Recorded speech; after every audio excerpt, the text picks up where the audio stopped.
Hey, this is Scott, and welcome to another episode of the Monday Night Wars. This week is September 11th, 1995, and I'm joined by Joseph. Say hey, Joseph. Hey, Joseph. There you go, man. Thank you for doing that. I knew you were going to, and I'm really glad you did. You got to give the people what they want, Scott. Absolutely. And we aim to do that every week here, where we do a week by week accounting of the Monday Night Wars. It's September 11th, 1995. This is episode 2 of Nitro. We're at the Knight Center in Miami, Florida. So let's get into it. First, Joseph, I want to start with something that we forgot to mention on the first episode, and it's the Nitro intro video. I'm kind of ashamed of us that we didn't talk about the Nitro intro video because I think it needs to be talked about. Why don't you tell me what you think about that iconic intro video? It's one of those things that I think is kind of synonymous with Nitro. I mean, there is a time, in a few years where they're going to kind of switch a lot of their kind of display from their intro package to their stage and all that. But when you think about Monday Night Nitro and all of the iconic events that happen and are going to be happening soon, you think of this era. You don't really think of what's to come so much. So you think of, the stage, which is huge that we're going to get to in a second, I'm sure. But you think of this intro and, the explosions, it's epic. It's got all of the heavy hitters in it. It's honestly a little more entertaining than the initial Raw intro, I think, in my opinion. I don't know how you feel about it. Well, I guess you don't like it raw. Okay, that's fine. That's fine. But no, I agree.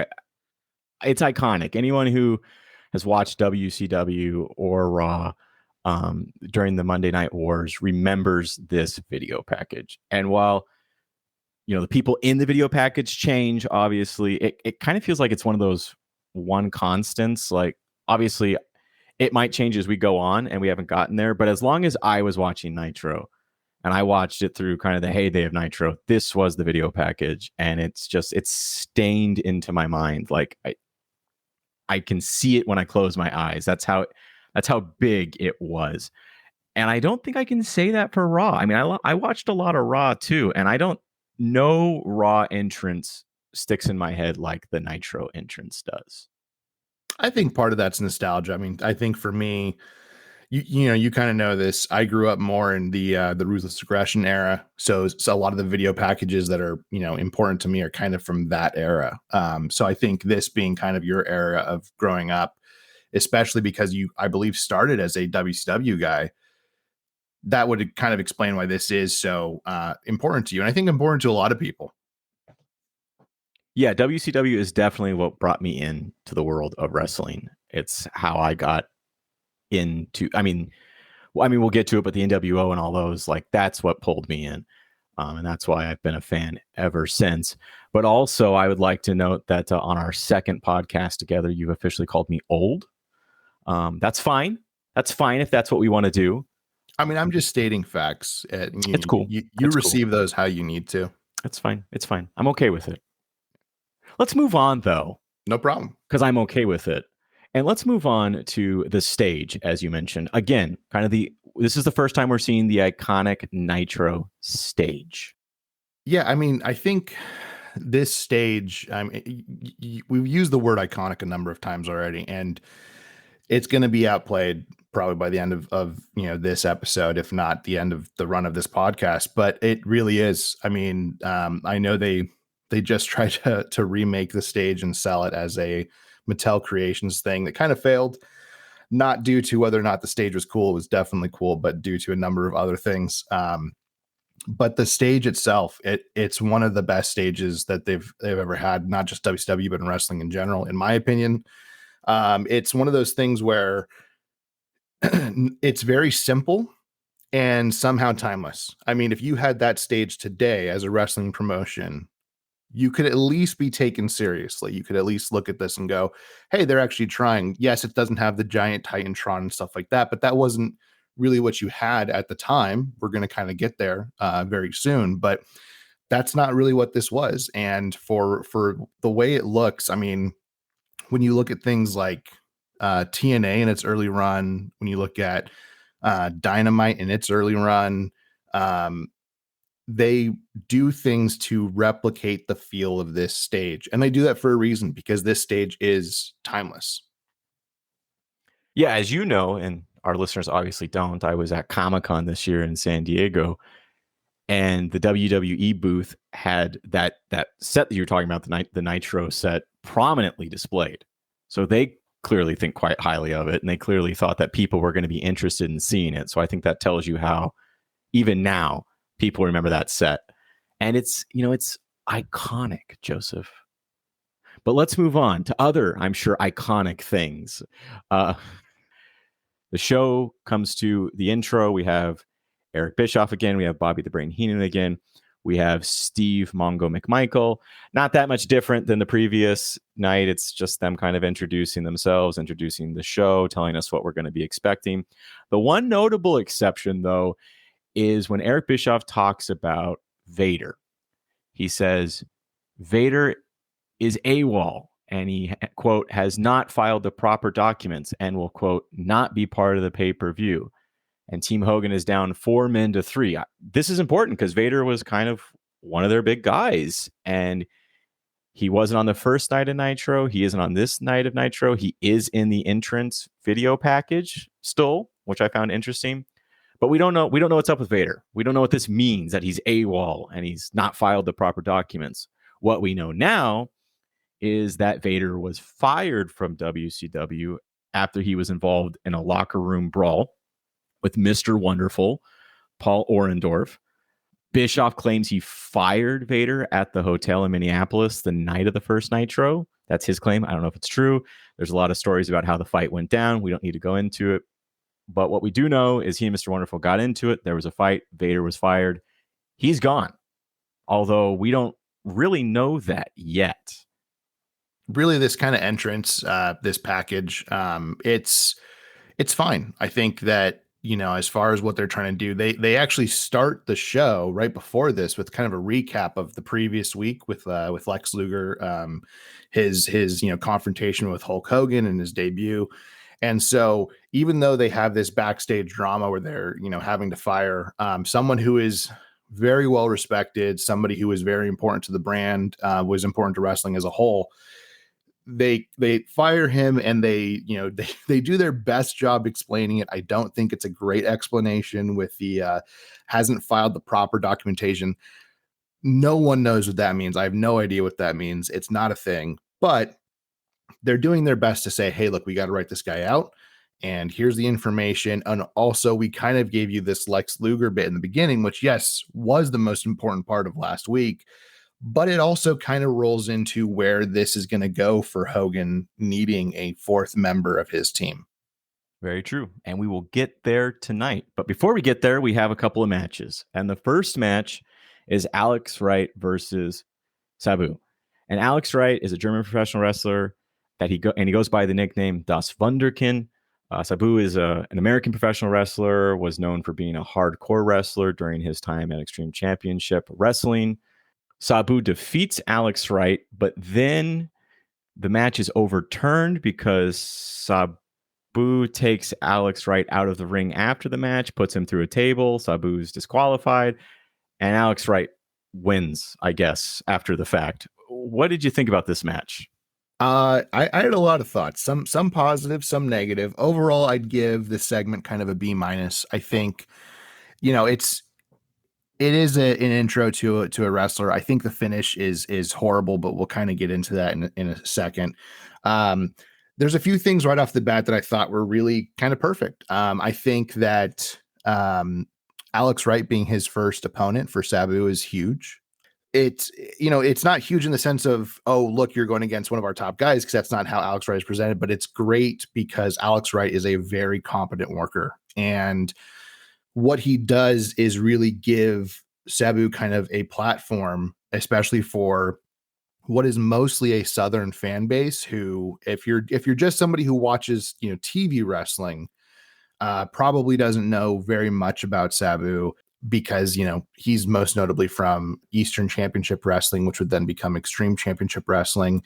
And ECW is very much a kind of northern territory, and they're very much a cult wrestling promotion at this time. And as much of great work that they're doing, it's not known on a global scale. Obviously, if you subscribe to, pro wrestling, illustrated and things like that, you'll probably know a little bit more. But for the casual fan, you're not going to know those things. And so Alex Wright being his first opponent, I think really works. It gives a display.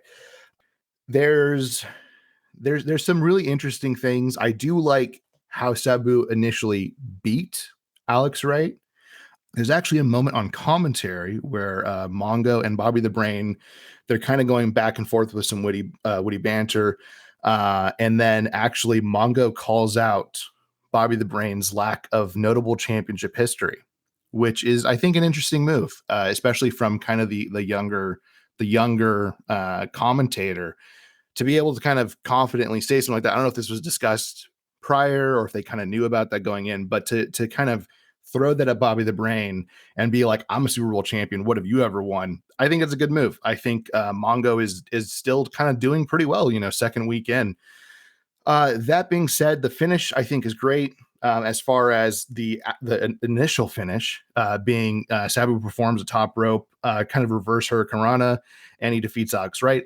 If the match ended there, I think this would be a much higher graded segment for me.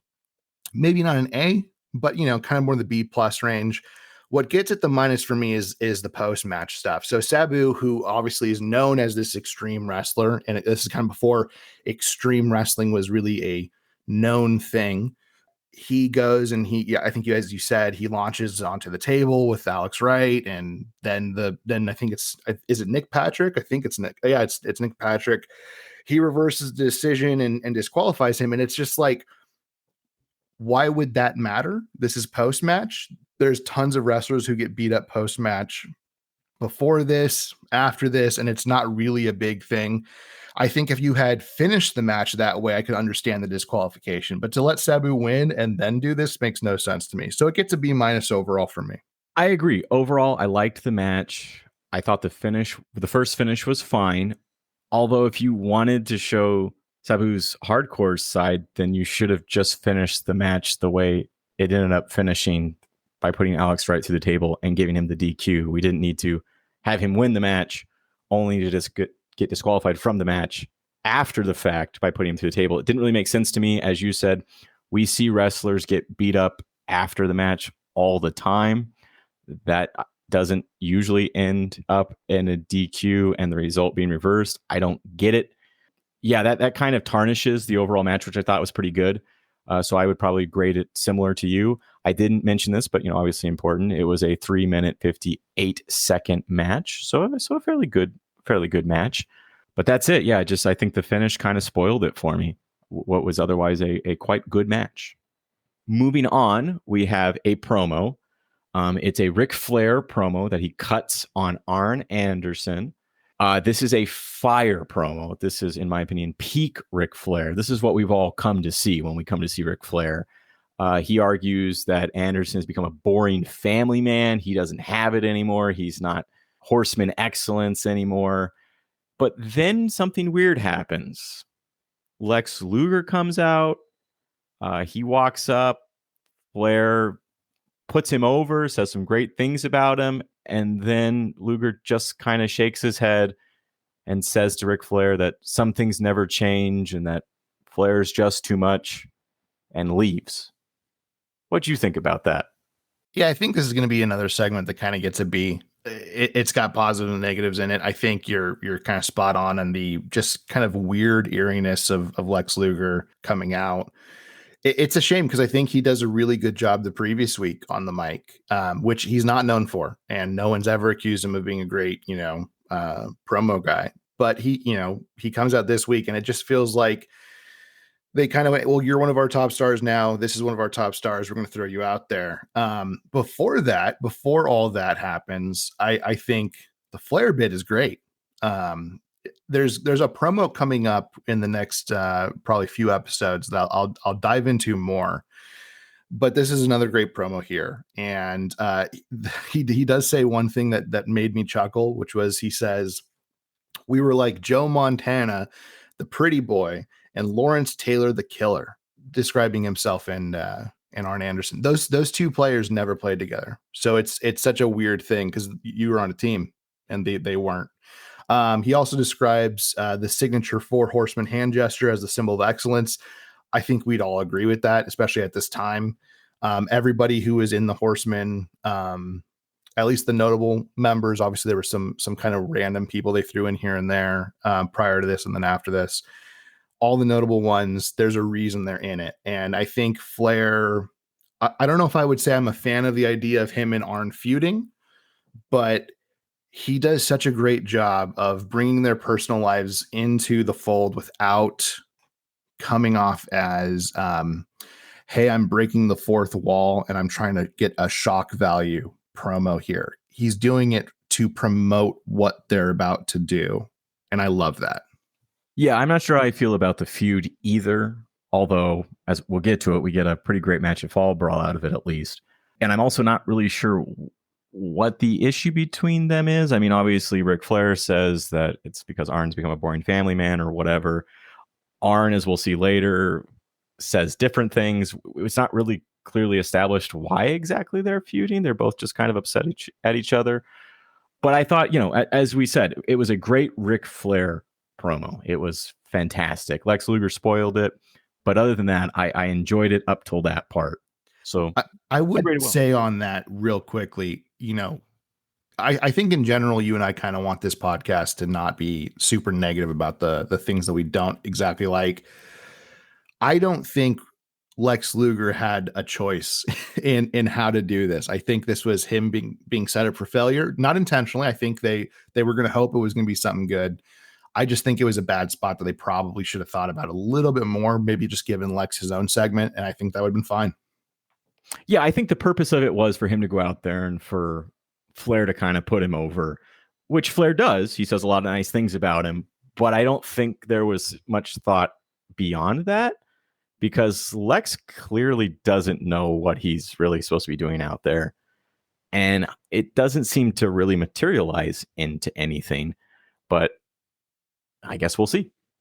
So next up is a promo for Fall Brawl, just pretty standard promo for Fall Brawl, nothing really to write home about. But then we get our second match, which is Sting versus VK Wall Street.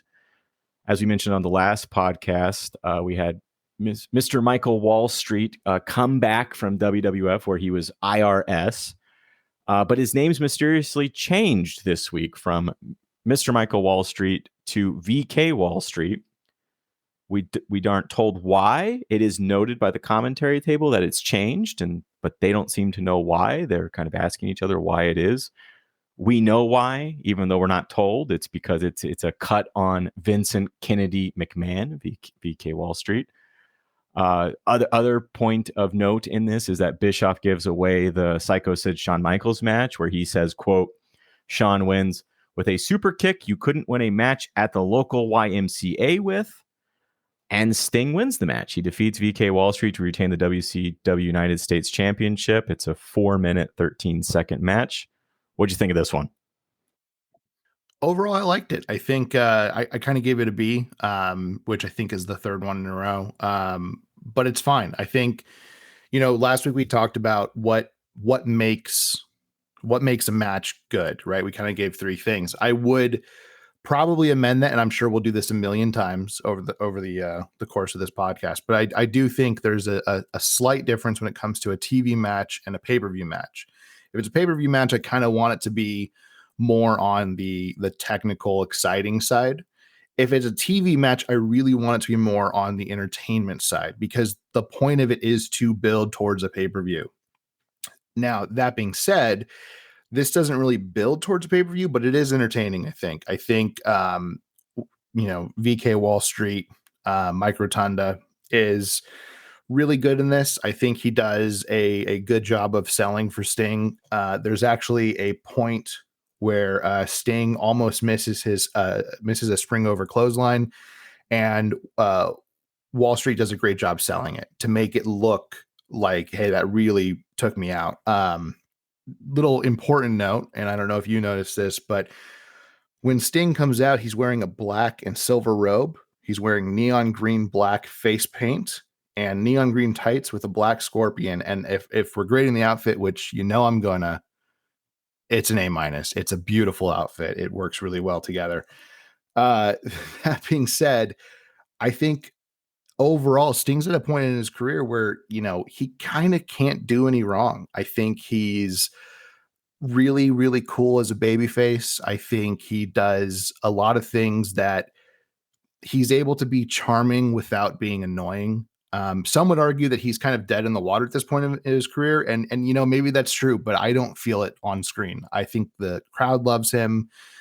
Yeah, he's going to go through a big change in the next year or so, but right now they're behind him 100%. And I think that he's able to do a lot of things that your standard babyface can't do for a long time, because it's kind of effortless for him to be somebody that you want to get behind.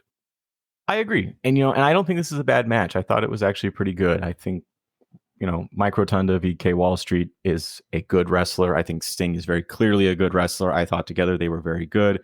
They sold each other very well. Overall, I thought it was fine. I mean, the outcome, I think we knew what was going to happen. It was clear VK Wall Street wasn't going to win the title, so I don't think that was particularly surprising or shocking. But overall, I thought it was a fine match. Kind of like you, I don't think, it's not the greatest match I've ever seen. It's not the greatest Sting match I've ever seen. I think a B is fair. I mean, obviously, maybe I take off some marks because we're getting into kind of the childish tit for tat with WWF. And, as I mentioned, this is the spoiling of the main event on Raw this evening. But as to the match itself, I thought it was just fine. After that, we have a promo. It's a promo for Saturday night. They're hyping the debut of Disco Inferno, which I know is near and dear to Joseph's heart. They also have Let's just go ahead and move on that one. I knew you'd be interested in that little factoid. They're also hyping a Flying Brian Alex Wright match, which is actually probably a pretty good match. After that, we have the third match, which is Randy Savage versus Scott Norton. Just give you a little detail about these two gentlemen. Obviously, Randy Savage probably doesn't need an introduction, but I'm going to do it anyways. The Macho Man Randy Savage was an American professional wrestler and regarded by many as one of the greatest of all time, including both of us on this podcast. I think we both say that's true. He wrestled for the WWF from 1985 to 1994 and joined WCW that same year. Scott Norton is an interesting guy when I was looking up his background for the purposes of this podcast.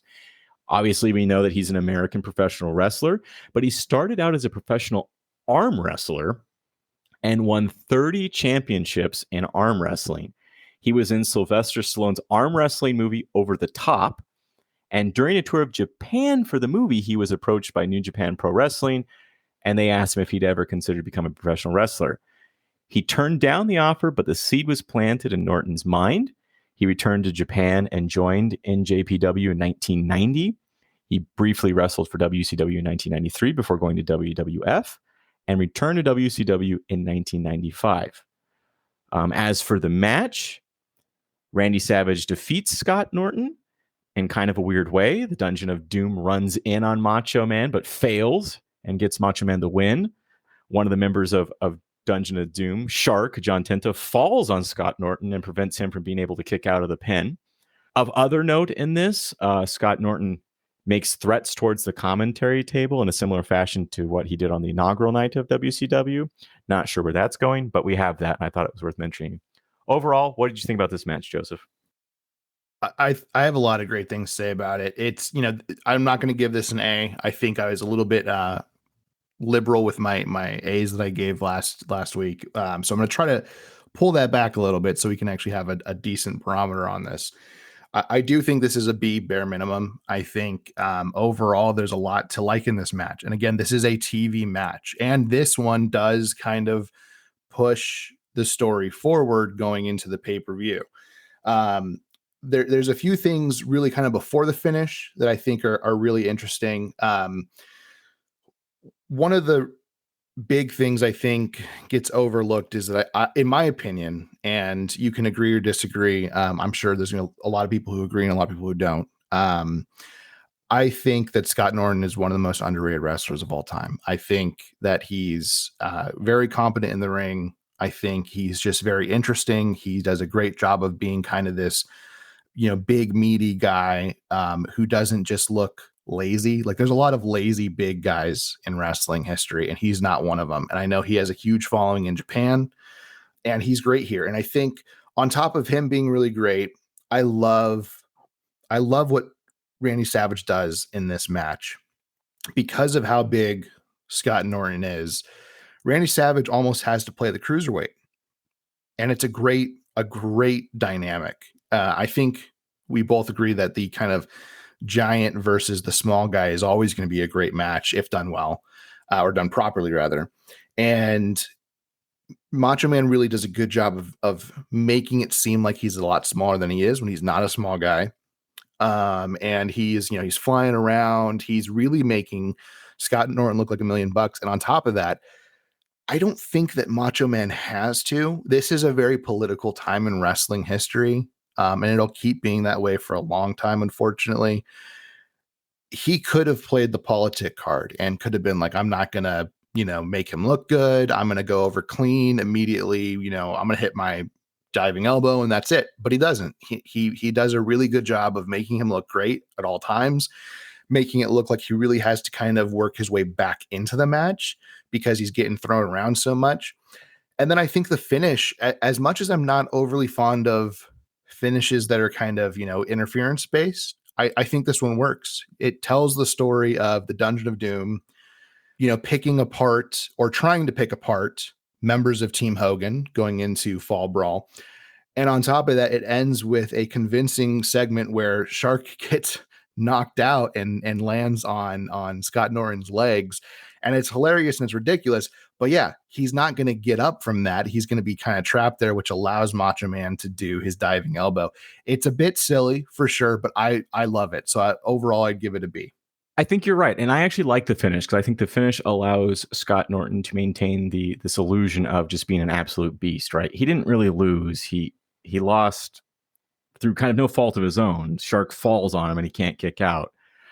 And going back to the match itself, as you know, I'm a big fan of these kind of matches, the David and Goliath kind of match. And I thought it was handled extremely well. At no point did Scott Norton not look like the behemoth that he's supposed to be, right? Macho Man sold it like he was in the fight of his life, that this guy was just throwing him around, and Macho had to use his smarts and his speed and his prowess to beat him. And I thought it was handled really well. I thought the finish was good because it kind of maintains that illusion of Scott Norton. Scott Norton's still the behemoth, right? He was defeated, but he wasn't really defeated. And so we can keep using Scott Norton in that role going forward. Overall, I thought the match was very good. I would rate it very highly. I probably wouldn't give it an A, but I would probably give it a B+ if I was rating it. Yeah, and I think there's an important thing to note too that honestly I overlooked initially, which is that Macho Man Randy Savage is wearing a pink and neon green hat. He's wearing pink glasses with checker flag lenses, neon green jacket complete with tassels and sequin. Don't forget the sequin. He's also wearing neon green tights with blue and purple pattern. Overall, I give that a B because as fire as most of it is, the tights don't really work with the rest of it. Sorry, Mach. How could you have overlooked that? But I'm glad we got to it. I'm glad that we managed to come back and talk about the important things. If I didn't mention it, the match was a 5-minute, 39-second match. So pretty good lengthwise. After that, we have another promo for Fall Brawl. Interestingly enough, it still mentions Vader. He's still in the vignette, the video package. So we're still kind of up in the air about what's the deal with Vader.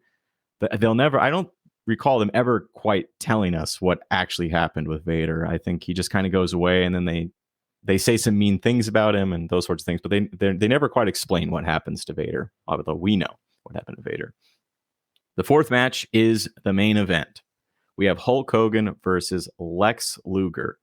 I've mentioned both of these guys before. I've given you their bios before, so I'm not going to do it again. I'm just going to get into the meat and potatoes of the match.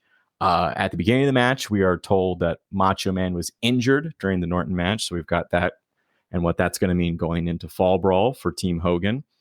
Eric Bischoff lays some shade on Diesel, saying that he couldn't make it past the mid-levels of WCW, and that Luger is not used to this level of competition that he's going to get with Hogan, despite the fact that Hogan wrestled in WWF, what have you.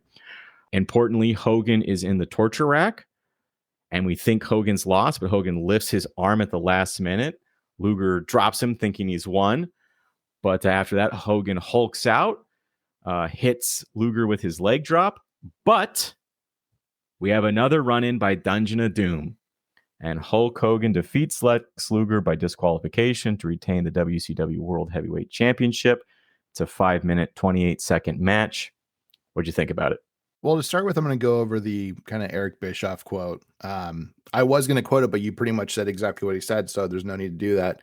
I think, number one, this is obviously petty. You and I don't really enjoy overall that level of pettiness. I don't even enjoy it today. It's something that happens, or at least it used to happen kind of the first 2 years of All Elite Wrestling, and I think you can make witty banter, but sometimes you just go overboard. And I've heard, Bischoff have regrets on how he said certain things back in the day, like most notably what'll happen with Mankind in the future. I think if he had a do-over, he'd probably redo this, not just because of what Diesel would become to the company, but I think overall now he would know it's probably not the best move. That being said, it is hilarious in retrospect because of literally what's going to happen with Diesel in I think less than a year. So it's pretty funny overall. There's a moment in the beginning of this match where Hulk Hogan, of all people, he hits a drop toe hold takedown. And I think last week he had the longest match. So I think people need to start just admitting that Hulk Hogan is a workhorse. He's a work rate wrestler. And, he actually has a lot of great spots. And I'm sure the internet will hate us for saying that. Overall, I think the match is fine. I think I know last week I talked about kind of the beginning of this idea of paranoia, and this feud is going to get stale real quick. But at this point, it's okay to me. I think it's kind of doing its job, and they continue this paranoia level because Luger does not get attacked. Everybody else gets attacked. I know Hogan gets attacked, and then I think Mach comes out to try to save him. He gets attacked. Then Sting tries to come out, and he gets attacked before they finally get the Dungeon of Doom away. But Luger doesn't get attacked.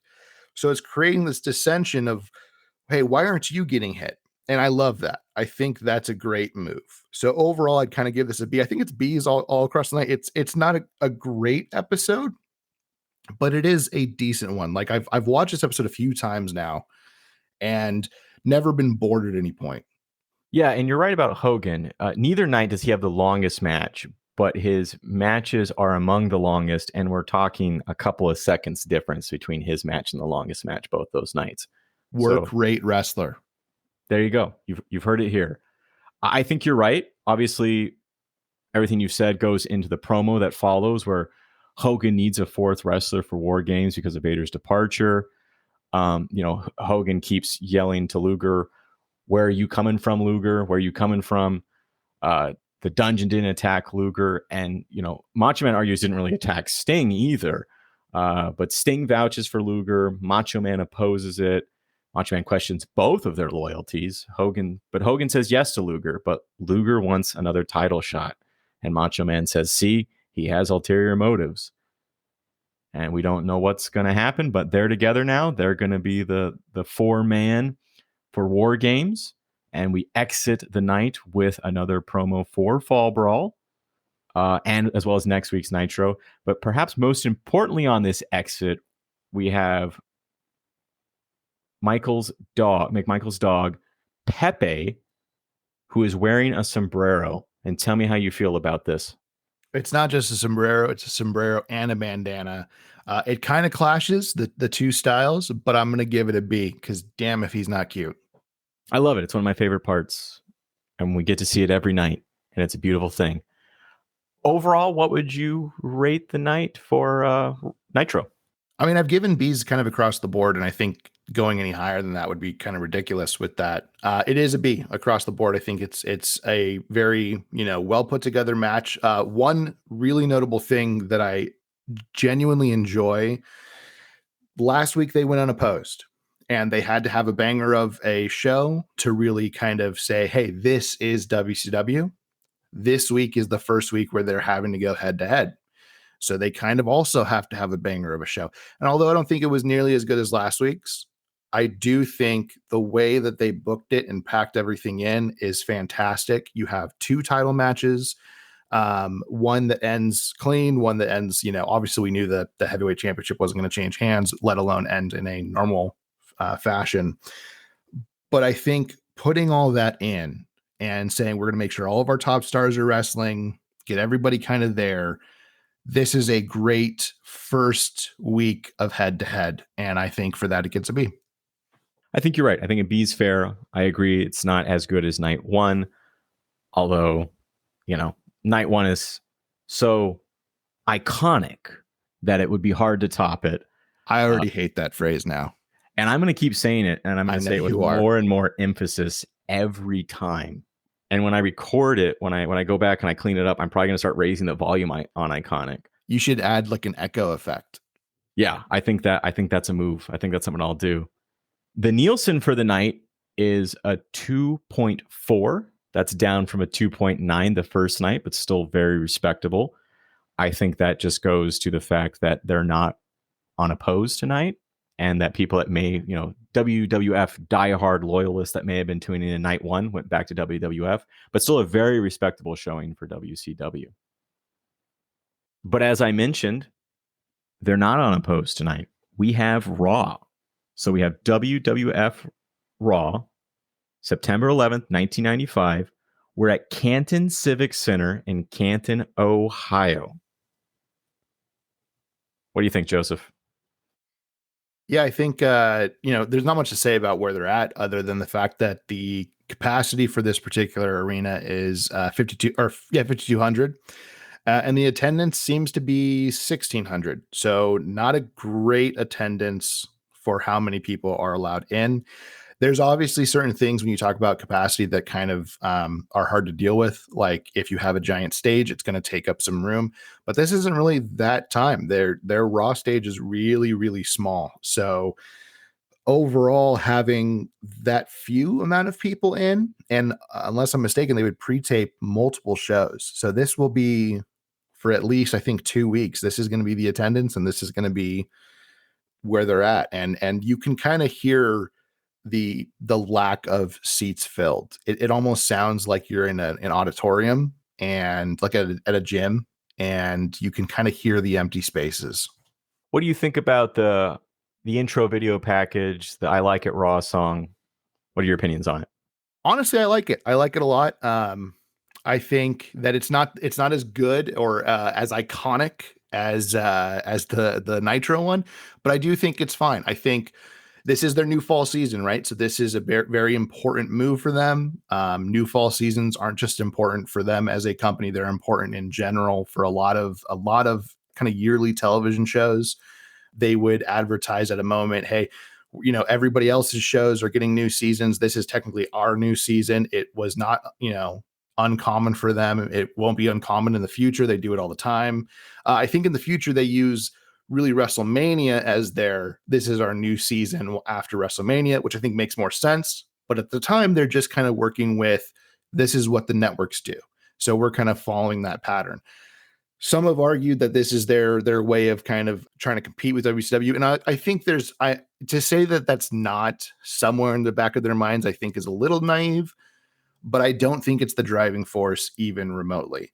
And I really enjoy, everybody dancing. It looks ridiculous. You kind of get between these two intro packages, you kind of get exactly what both these companies are about.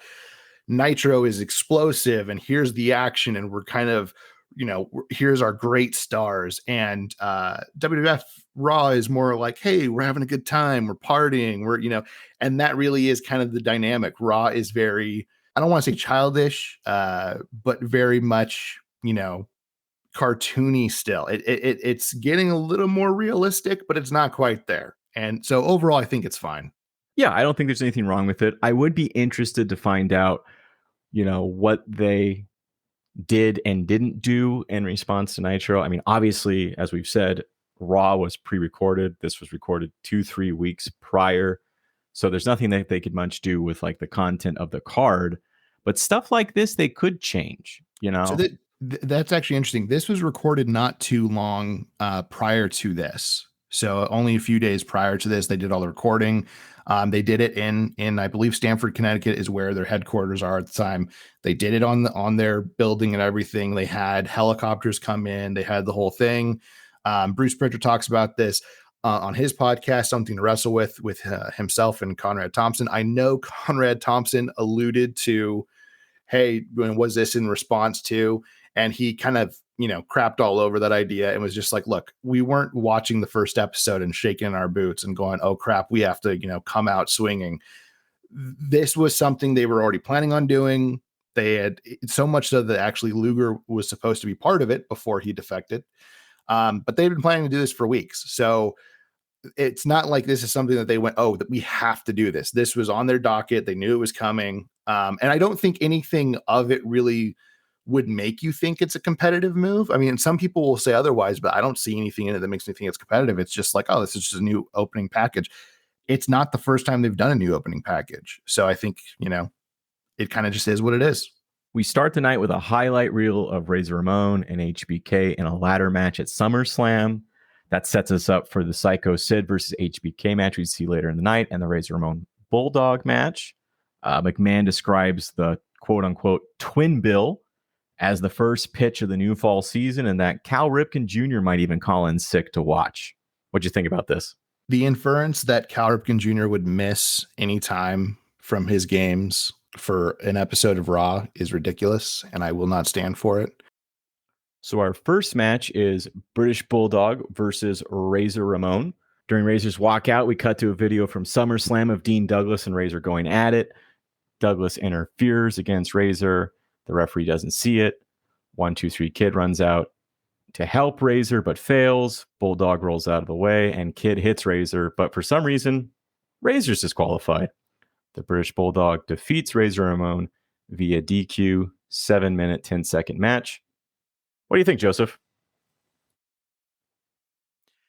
Yeah, I think in general we're gonna probably have listeners kind of realize that we're not overly fond of run-ins in general.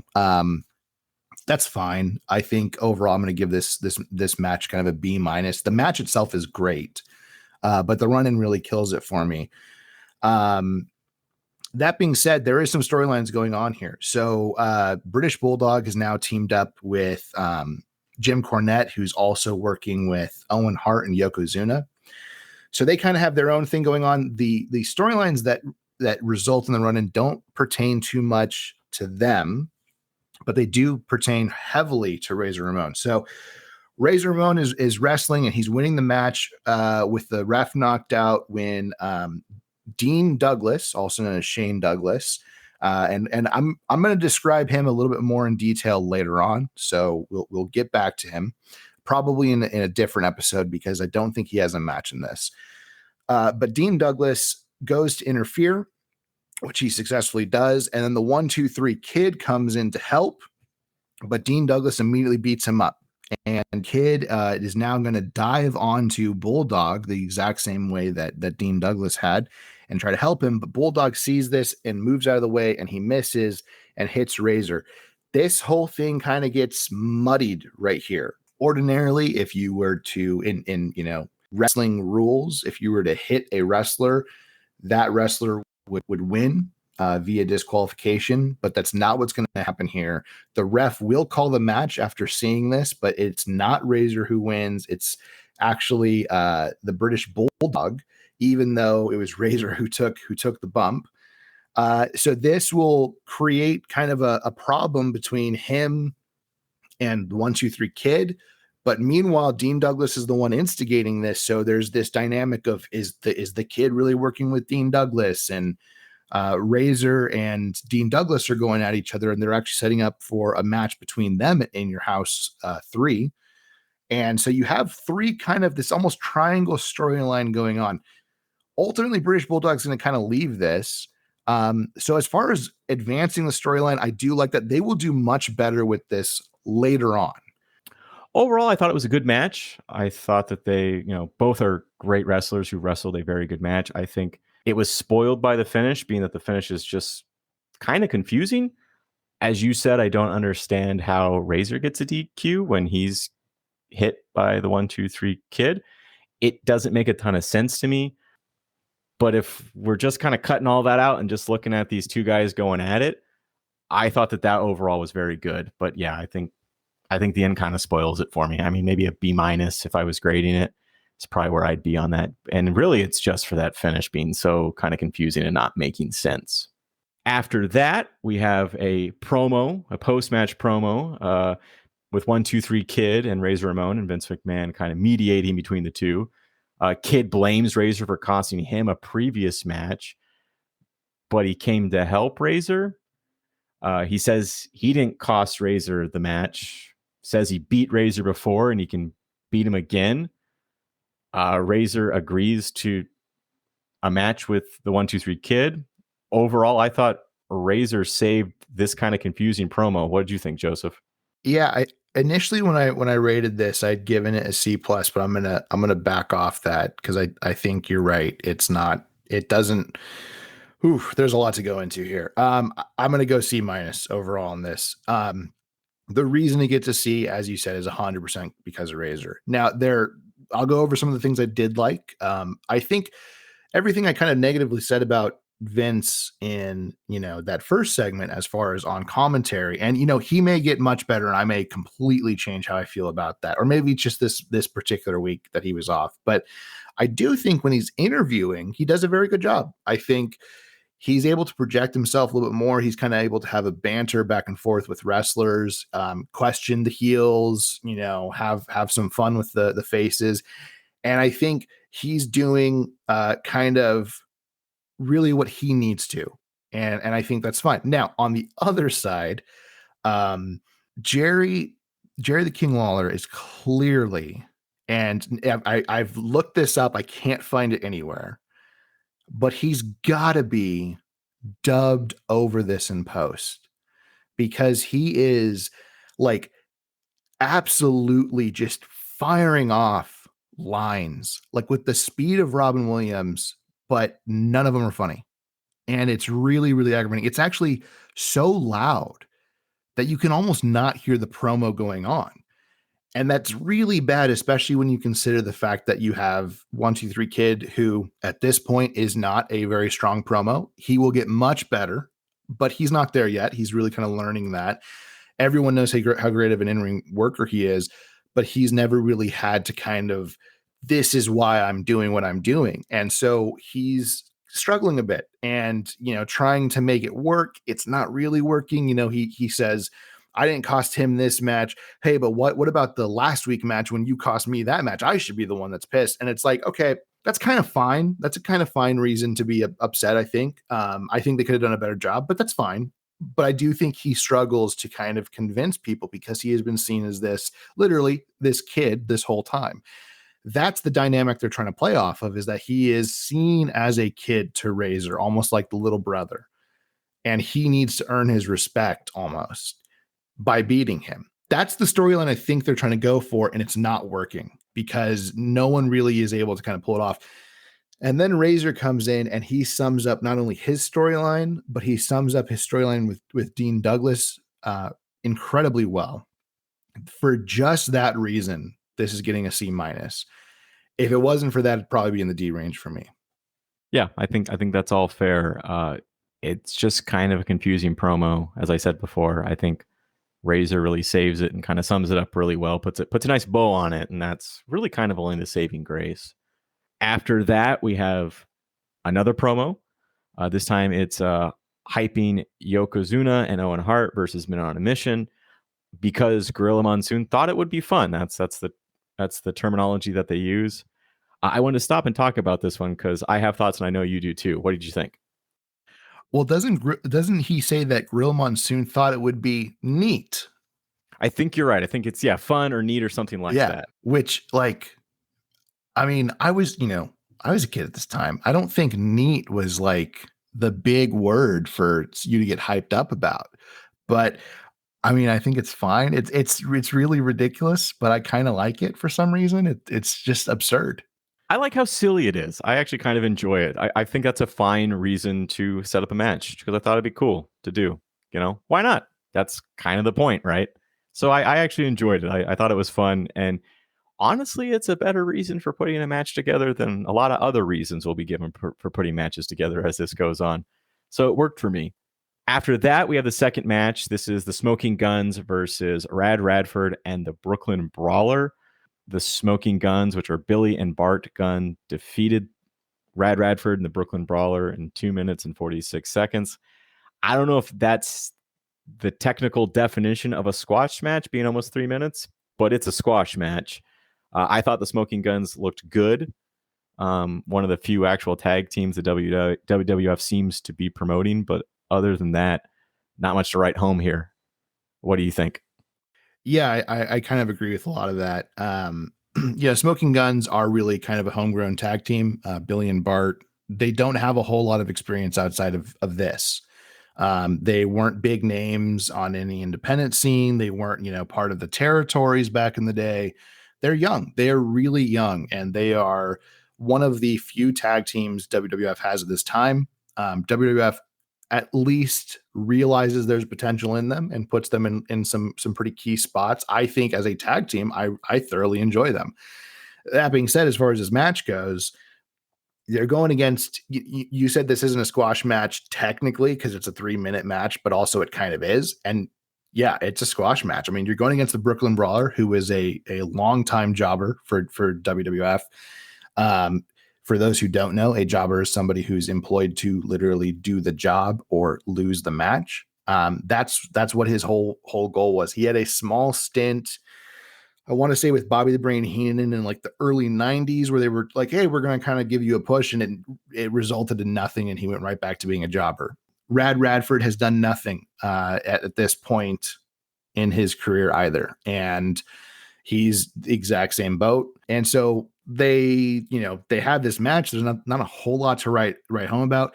The one thing I will say is, even in this match, you can see how much more charisma Billy Gunn has than Bart Gunn. So that's kind of an interesting note to kind of think about in the future. Overall, it's not great. It's not horrible. I'm just going to give this a C.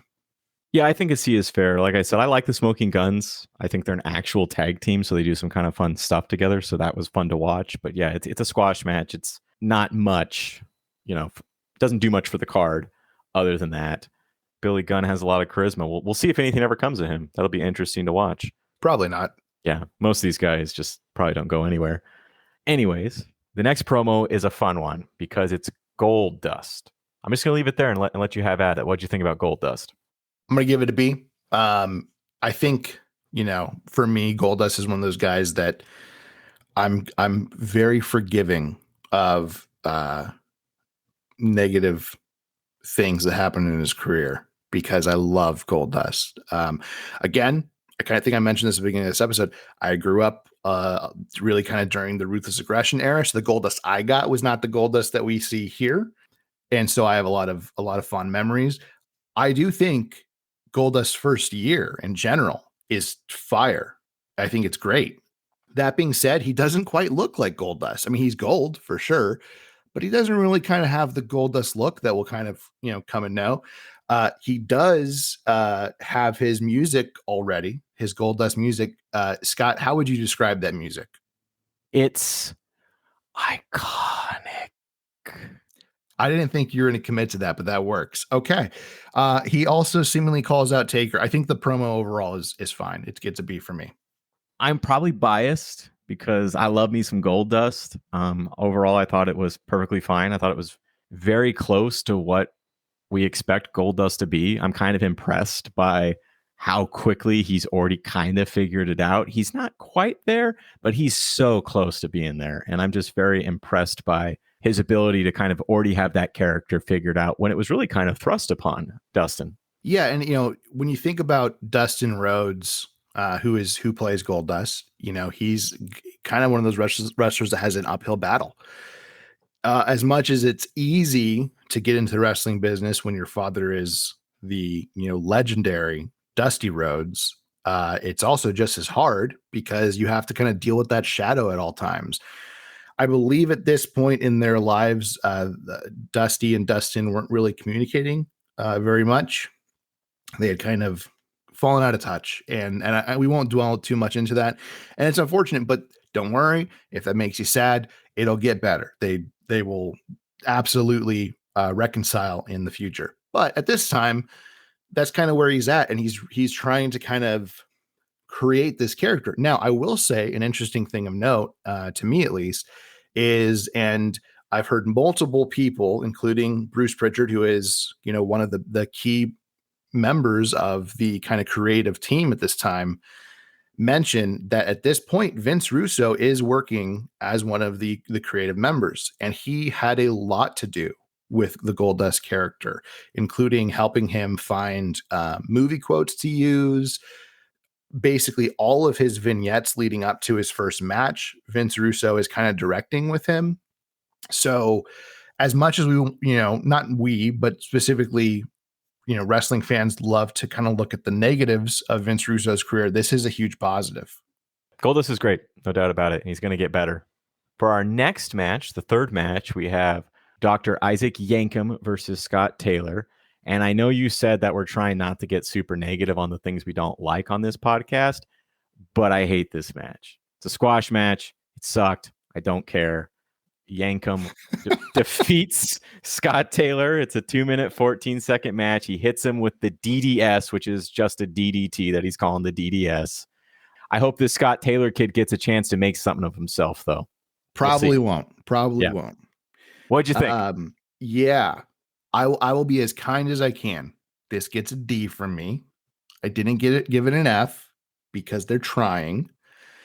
I think in WWF is known, especially at this time, as kind of the land of characters. There's positives and negatives to that. The positives are you can get people like Razor Ramon. The negatives are you can also get people like Dr. Isaac Yankem, DDS. I do think I kind of subscribe to the philosophy that you kind of should have a character when you debut. It doesn't have to be something dumb like a janitor or, a librarian or whatever. But I think you should have a character. Because you have to find a way to connect with the audience, whether you're a heel or a face. So having a character allows you to kind of latch into a kind of ridiculous nature that you're hoping the audience is going to go, this guy's really entertaining. And again, entertainment, that's the whole point of having a television show, regardless of what wrestling fan you are. If you have a television show, you have to be entertaining. This just doesn't do it. And as much as I think there's certain wrestlers who really don't do a good job of committing fully to a character. So that is why the character doesn't succeed. And there's actually a wrestler currently that we'll definitely talk about. I'm not going to talk about it yet, but kind of when we get to the pay-per-view that I think falls under that. I think this is a character that is dead in the water the minute it debuts. It's not a character that's going to work. From the drill noises, the dentist drill noises as the music, to just the overall appearance, the joke that he's a dentist but he's got bad teeth, it just doesn't work for me. It's a squash match. It's not great. It gets a D. Yes. And on that note, let's move on.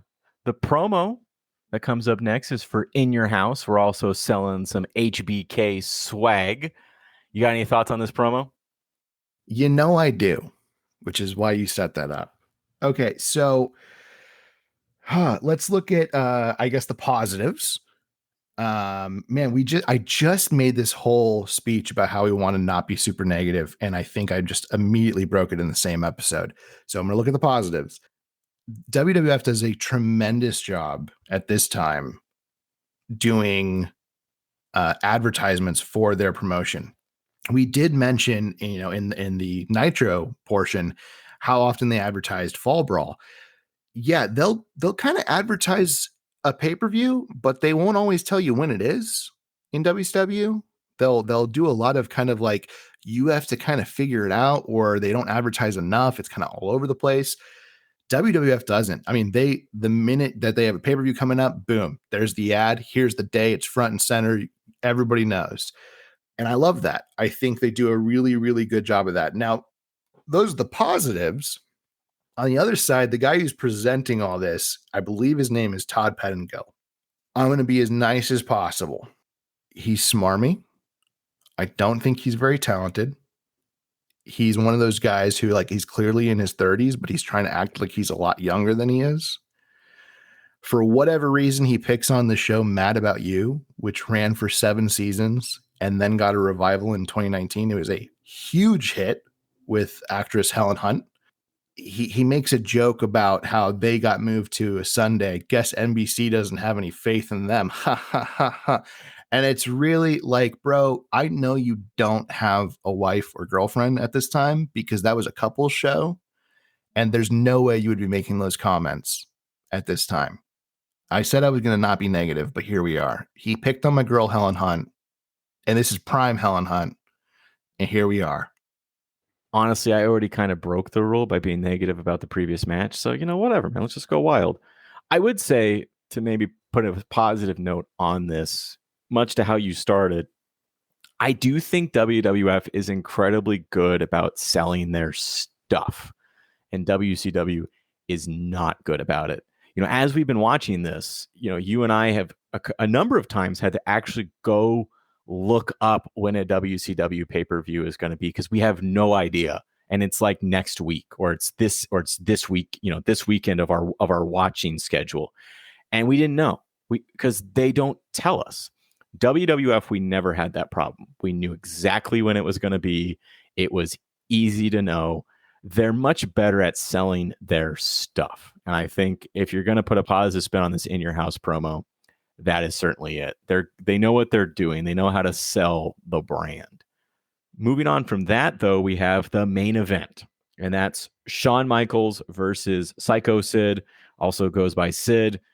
I think of note is that Sid doesn't even really get an intro, so he's going to win.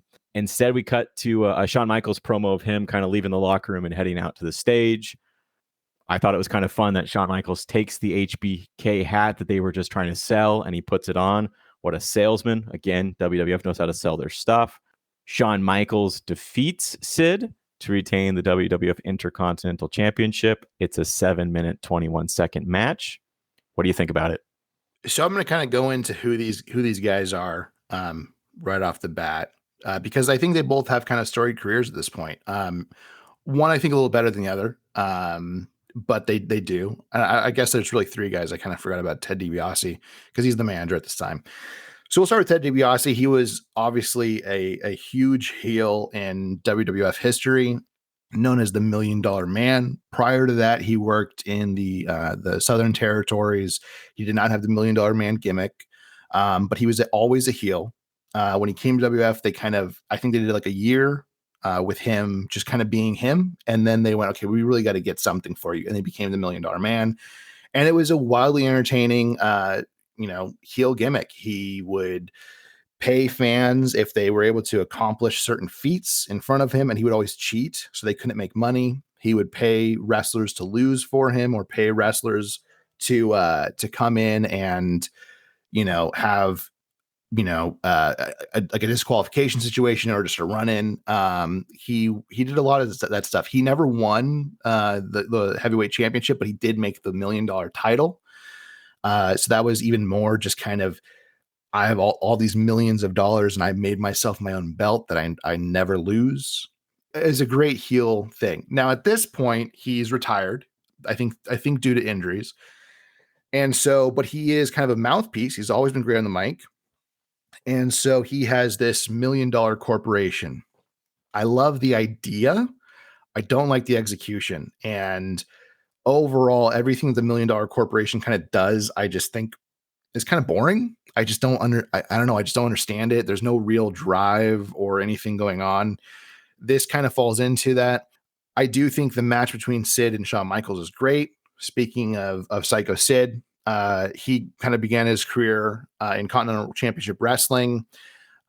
He would go over a few different promotions in the area and different territories, and he would ultimately debut for WCW in 1989. And then he would leave in 1991. He would come to WWF. And by this point, he's using the Sid moniker. He's always something Sid or Sid something, whether it's Sid Vicious, Psycho Sid, just plain Sid. He would end up going to WWF, and then he would be there for a little bit. He would end up being in one of the most controversial decisions in WWF history. When he's in WWF in kind of his first run, it's in like 91, 92. And at this point, they have Ric Flair. And Ric Flair was always the big guy for the National Wrestling Alliance and by proxy, WCW. He has never wrestled Hulk Hogan. The logical idea, this is not armchair booking, this is the logical idea. At WrestleMania, you have Ric Flair versus Hulk Hogan. Now, for whatever reason, that doesn't happen. We're not going to get into it because it doesn't pertain to this war. But what ends up happening is Hulk Hogan goes up against Sid, and that is just completely panned. No one likes it. I think Sid set up for failure, regardless of his ability in ring or on the mic. He set up for failure in this because you had the match. It was right there in your hands. You never had it happen. Not only does it not happen at WrestleMania, it doesn't happen ever. And so when Flair goes back to WCW and they end up getting Hulk Hogan, that's one of their big things they're able to promote right off the bat. And this is well before the Monday Night Wars. Allegedly, he would get suspended. I say allegedly because Dave Meltzer reported it. And unfortunately, there's very little chance of anything being true that he reports. Allegedly, he gets suspended for a failed drug test, I believe due to steroids or something. It's been disputed. I think Bruce Pritchard's disputed it. Other people have disputed it. Ultimately, he leaves. He goes to WCW again. And then he kind of has a bit of a moment in WCW. Scott, you know really well about this story. Why don't you tell us about it? Well, yeah, I guess the long story short is that WCW was on a tour of Europe. They were in England. I think they were specifically in London that night. He and Arn Anderson got into a fight at the bar. The fight was broken up. Sid decided, though, that he wanted to continue the fight, went to Arn's room, proceeded to beat him with a table or chair leg. By the end of it, Sid had been stabbed 4 times. Arn had been stabbed 20 times. There's talk about how, Vader came in to kind of help break it up. And one of them had a hole, and every time their heart would beat, they'd get like a nickel-sized amount of blood would come out, and Vader just stuck his thumb into the hole. It's just a crazy situation. By all accounts, Sid started, or at least didn't know when to stop. And so that was the end of Sid in WCW. Yeah, so he would kind of go back to WWF at that point, and he would re-debut as Shawn Michaels' new bodyguard. His original bodyguard was Diesel.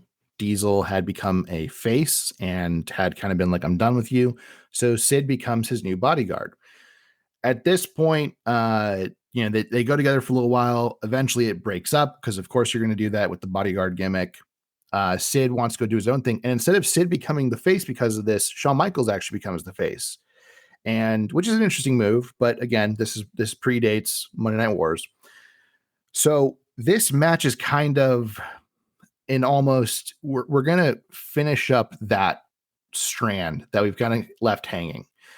Shawn Michaels will allude to it actually after the match, but that actually has an important kind of piece going along with what we're kind of seeing here. Now, speaking of Shawn Michaels, Michael Hickenbottom began wrestling in 1984. His first 2 years, he would wrestle in the National Wrestling Alliance, World Class Championship Wrestling, which is based out of Texas, I believe, and Texas All-Star Wrestling. He would eventually, at some point during this time, he would become Shawn Michaels under that name. He would eventually move to AWA. I believe it's at AWA where he would get teamed up with Marty Jannetty and become the Rockers. The Rockers are one of the most popular tag teams in wrestling history. They would win multiple tag team titles in the AWA. They would eventually go to WWF. He would be there for about a week, maybe 2. They would get fired. There's kind of rumors about what happened. According to Shawn Michaels, there was a member of the locker room who was trying to instigate a fight with them. They knew they had a reputation because they were partiers, they were fighters, they were, just kind of 2 dumb young guys. And they apparently, according to him, were on their best behavior. Unfortunately, and he's the one who's saying it, it's difficult to say whether or not that's true. Ultimately, what he says he did is he would take a bottle and break it over his own head to show how tough he was, to try to kind of get this member of the locker room to leave them alone. it would go back to Vince McMahon. However, it would get distorted back to Vince McMahon. Vince McMahon was like, you know what? We gave him a chance. It's 2 weeks in. This has already happened. We're done. And he'd fire them. They'd go back to AWA, win the tag team championship again. And then I think like a year later, they'd get brought in. When they got brought back, they became one of WWF's most popular tag teams. They had great matches with the Hart family. I think they're the Hart Dynasty. Hart Foundation. My apologies. The Hart Foundation. They'd have matches with the Steiners and different people. They would put on one great performance after another. They never actually won the WWF tag team titles on air. They did win in a house show. And then I think there was a broken rope situation. And so they used that to strip them from the titles and say that the match was basically thrown out of the records. Again, it was a house show, didn't count. So they never officially won the tag team championship. Ultimately, this would eventually result in the two of them breaking up. Shawn would start to kind of distance himself, and it would ultimately lead to a segment. I believe it's called the barbershop segment. And there's a, nice giant barbershop window. I think it's Brutus the Barber Beefcake who's doing the kind of interviewing on this. And he's trying to get them to agree to, let's let, bygones be bygones and get back together. They would ultimately decide, you know what, you're right. We're a great tag team. They would celebrate. Everybody's happy and cheering. Out of nowhere, Shawn Michaels Sweet Chin Music. Marty Jannetty is on the floor. Shawn Michaels slams him through the glass window. Marty Jannetty's kind of just laying there, just motionless. Shawn Michaels rips up a magazine that has both of them on the cover. And now he becomes the Heartbreak Kid. He becomes this cocky heel who thinks he's a sex icon. He gets paired up with Sensational Sherry. They make a wonderful pairing. And he kind of creates this Heartbreak Kid character. That character will last the rest of his career. Maybe not in the same vein, but that moniker for sure, and variations of this character. From that point on, he becomes one of the biggest names in WWF history. And this is only like 3 years removed from that. He's already huge. I mean, he is on top of the world. He's not the champion. He hasn't been the champion yet. But he's been Intercontinental Champion a number of times. He had his match at WrestleMania 10 with Razor Ramon in the ladder match. They would have their sequel to that at SummerSlam, which we talked about at the beginning of this episode. He puts on one banger after another. He's one of their go-to guys. He is probably my favorite wrestler of all time. There is absolutely a lot of stories about Shawn Michaels and his locker room antics around this time. I understand that. Again, I grew up in the Ruthless Aggression era. I got new and improved Shawn Michaels. We're only going to go into those stories if they really pertain to what's going on here. At this point, they don't. So we'll go as we need to. But he has this match with Sid. And I think not only does it kind of wrap up their storyline, I think not only is this the match of the night, I think it's the match of both episodes. I don't know about you, Scott. I don't know if I'd say it's the match of both episodes, and I might be biased here. You might be a little biased, but I might be wrong too. But I think it's good that we disagree every once in a while. Yep. I think we had two David and Goliath kind of matches tonight. We had the Scott Norton Macho Man match, and then we had this match. And I think of the two, I think the Norton Macho Man match was the superior David and Goliath match. For most of this match, I felt like Shawn Michaels was in control. I didn't feel like, Sid was this unstoppable behemoth, and maybe that's not what they were going for. But when I see a much bigger dude versus a much smaller dude, that's kind of where my mind goes. And that's the match I want to see because I really enjoy those kinds of matches. I never felt like Shawn was in particular danger. That said, he is a great wrestler. He wrestled a great match. I don't think Sid is a great wrestler. I think he's an okay wrestler, but I think he did what he needed to do. I don't think there was any issue with his abilities in this match. I thought he sold well. I thought, he did what he needed to do in this match. And overall, I thought it was a good match. I don't know if I'd say it was the best match of the night, though. So, all right. So, yeah, I'm definitely biased, and we're going to hear that a lot when it comes to Shawn Michaels. I'll probably grade a little higher on a curve than I probably should be. So you're going to have to check me if I'm absolutely just being, a dummy, and you're like, this was trash. What are you saying? That being said, here's what I will say in defense of the match. I think you're absolutely right. If you're talking about the David and Goliath kind of format, yes, Macho Man does a much better job of selling that. I would not even dispute that. I think it's an excellent point. What I love about this match in particular is in that match, you have two wrestlers who are very, at least historically known as great workers. Scott Norton has a huge following in Japan. It's not just because he's a monster, heel kind of guy. He's a very good wrestler. When it comes to Sid, he's historically not known as a great wrestler. He's just kind of a big lumbering guy. And I think Shawn Michaels makes him look fantastic. And on top of that, Sid bumps around like crazy. Now, to your point, that also means that he's not really the monster in this because he's bumping around a lot. But Sid does a great job of selling things. I do think you're again right about the David and Goliath aspect, but I think the finish of this is what sells it for me. Before I get into that, though, I do got to touch on what Shawn Michaels is wearing because it's just fire. He's wearing zebra print, black and white, like an X vest with sleeves. And underneath, and he's got matching chaps, by the way. I love when people match. And underneath, he's got black tights with red hearts and zebra print on the inside of them. It's great. Gets an A from me. What cements it, and you alluded to this earlier, is when the guy is wearing his hat that matches his outfit perfectly, and he goes and he grabs the hat from the guy and puts it on. I think it's great. Now, the finish of this match, I also think is great. The finish is, it's a little absurd, but I love how it's sold. And Sid does a great job of selling this, which is Shawn Michaels hits him with a sweet chin music in like the abdomen, which gets him to kind of lean over. Then he hits him with sweet chin music in his face. Sid kind of has this look on his face like he's like knocked out, but he hasn't fallen over. And he falls back into the ropes, bounces off the ropes, and comes right back into a third sweet chin music. Now he drops. He sells it very well. Shawn Michaels gets the pin 1, 2, 3. For me, the entire segment gets an A-. Again, it's my highest graded segment of the night. It's a good match. I'm not going to say it's not a good match.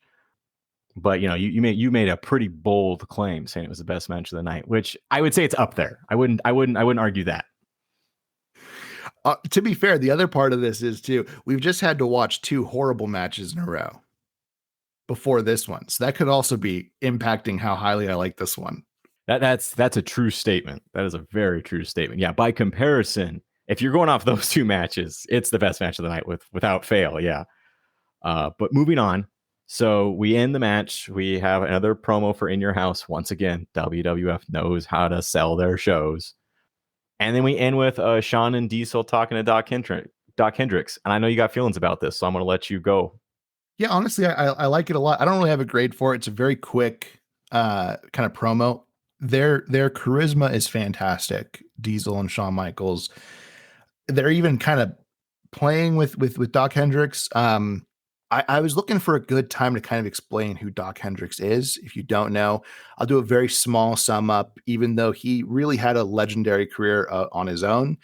Doc Hendricks is also known as Michael P.S. Hayes. That's where he was, most notably, that's the biggest name in his career.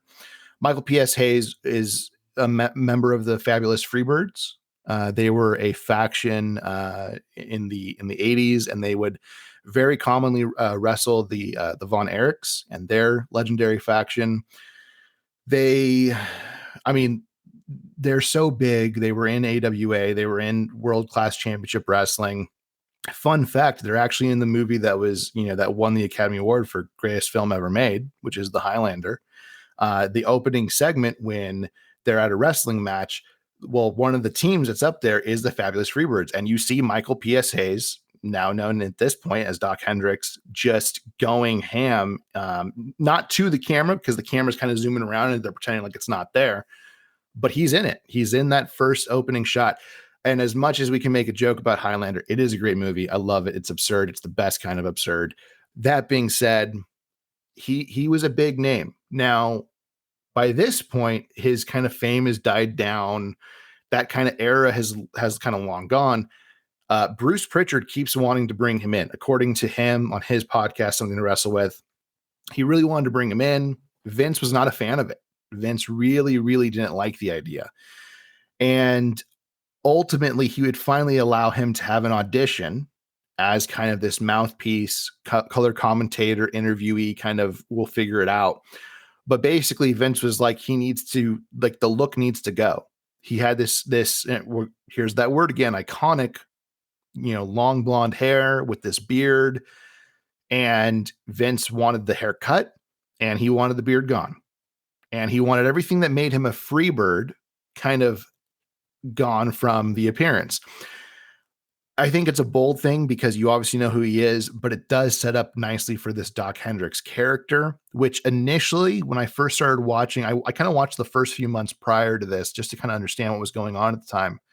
Was not overly fond of Doc Hendrix. By this point, I'm kind of starting to, turn a corner on him. I'm starting to kind of, enjoy kind of what he presents. He's a little bit over the top sometimes, but I think he's fine.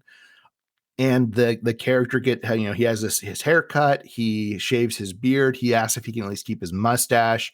Vince says, fine, that's okay. But Vince literally, like Bruce Pritchard, according to him, had a hairstylist like ready.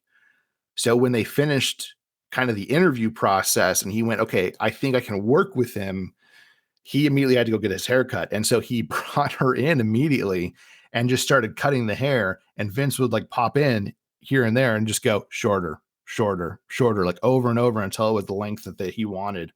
A bit of a control freak, but hey, it's Vince McMahon. We kind of all know that.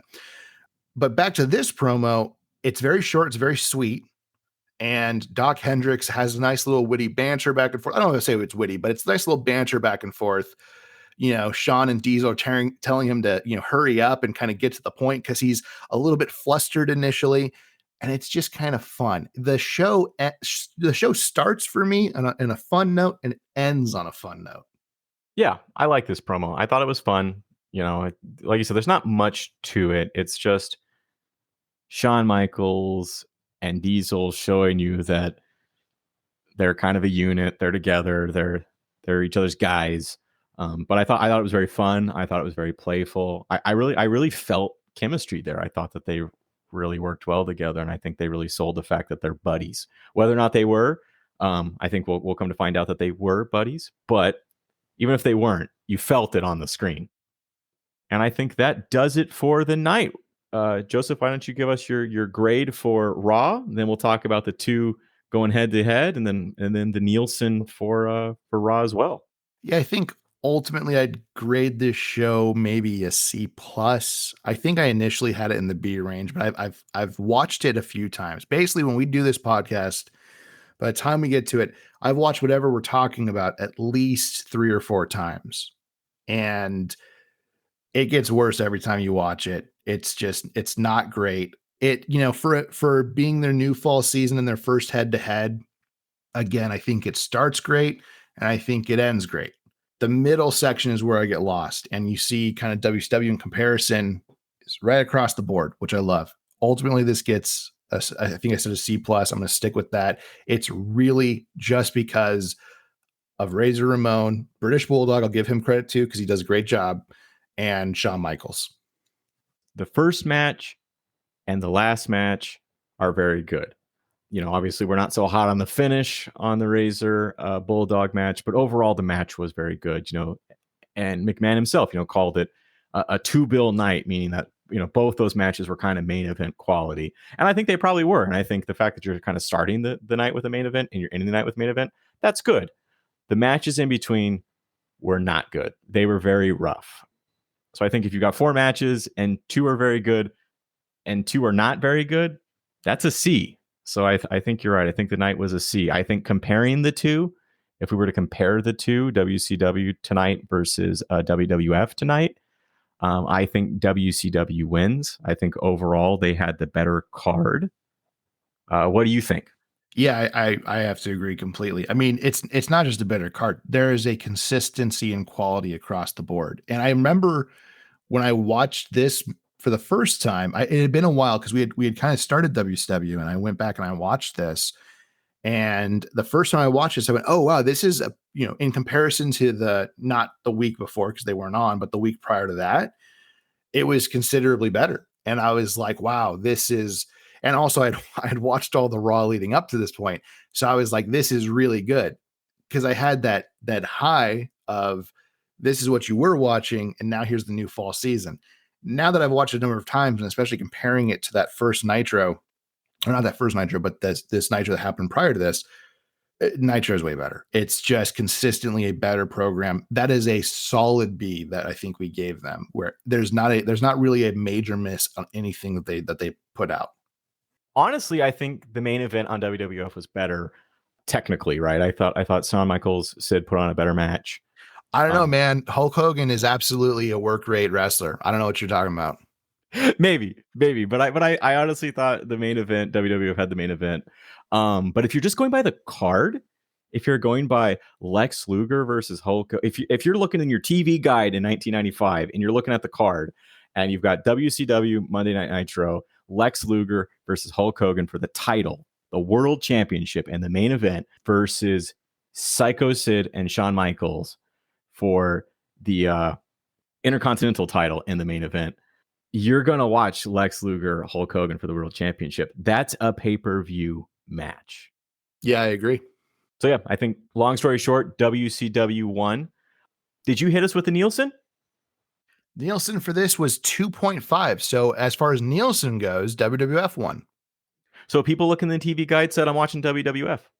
So there you go. I was wrong. No, I don't know if that's true. I think obviously you have a lot of WWF loyalists at this point. And while I think WCW has had a good start, we don't know, you don't know if this is going to last, right? So I think people are giving WWF the benefit of the doubt right now, saying WWF is going to be around and we don't know about this new upstart thing. Or what? Agree, disagree? Yeah, I think it's a fair assessment. I think, yes, WCW definitely has some of the names from the past, but WWF kind of has also that kid factor. So you're going to have a lot more kids who are able to kind of watch this. It's very cartoony for a reason. It markets itself to kids, good or bad, doesn't really matter. That's what it does. And I think you're going to have a lot more viewers just from that, at least at this time. And also with the quality of programs that you're getting, we're not at anybody's heyday yet. So you kind of, if you're WCW, you really do have to build more than just the fan base of all the Southern wrestling fans. You have to really go on a, national scale now. And that's an uphill battle. Especially when you're going up with an entrenched interest like WWF. I think that sums it up. I think we're done. This is the end of the episode. Say goodbye, Joseph. Goodbye, Joseph. I love that bookend we just had there. That was a beautiful thing. All right. See you all next time. Bye, everybody.